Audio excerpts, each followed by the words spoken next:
Hi friends, ரீசெண்டாக கான்ஸ்டிலில் ஒரு குட்டி ஷாப்பிங் பண்ணியிருந்தேன். அந்த ஷாப்பிங்கில் என்னெல்லாம் வாங்கினேன் அப்படிங்கிறத தான் பார்க்க போகிறோம். கான்ஸ்டில் எங்கே இருக்குதுன்னு பார்த்தீங்கன்னா ஒழுங்கினேசேரியில் இருக்குது. இதில் வந்து இடியாப்பம் பண்ணுறது, இதில் வந்து பண்ணால் அந்த ஸ்மெல் வந்து சூப்பராக இருக்கும். அதனால் இது வந்து வாங்கினேன். ஒன்று வந்து 15 rupees.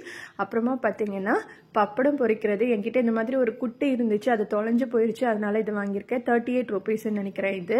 அப்புறமா இது கேக்கு ப்ரௌனிலாம் எடுக்கிறதுக்காக வாங்கியிருக்கேன். இதில் பிளாஸ்டிக்கில் பார்த்துருக்கேன், ஆனால் ஸ்டெயின்லெஸ் ஸ்டீலில் வாங்கினா நிறைய நாள் கிடக்கும்னு இது வாங்கியிருக்கேன்.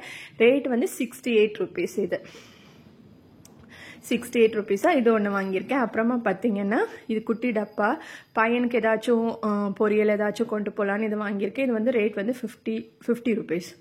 அப்புறம் பார்த்தீங்கன்னா இது வந்து கல் பிளேட் மாதிரியே இருக்குல்ல, ஆனால் பிளாஸ்டிக் தான். 78 rupees. டிஸ்பிளேலாம் வைக்கிறதுக்காக, வீடியோக்காக இது வாங்கியிருக்கேன். அப்புறமா என்கிட்ட பெரிய புட்டு மேக்கர் தான் இருக்குது, இந்த சிரட்டை புட்டு மேக்கர் இல்லை, அதனால இது வாங்கியிருக்கேன். இது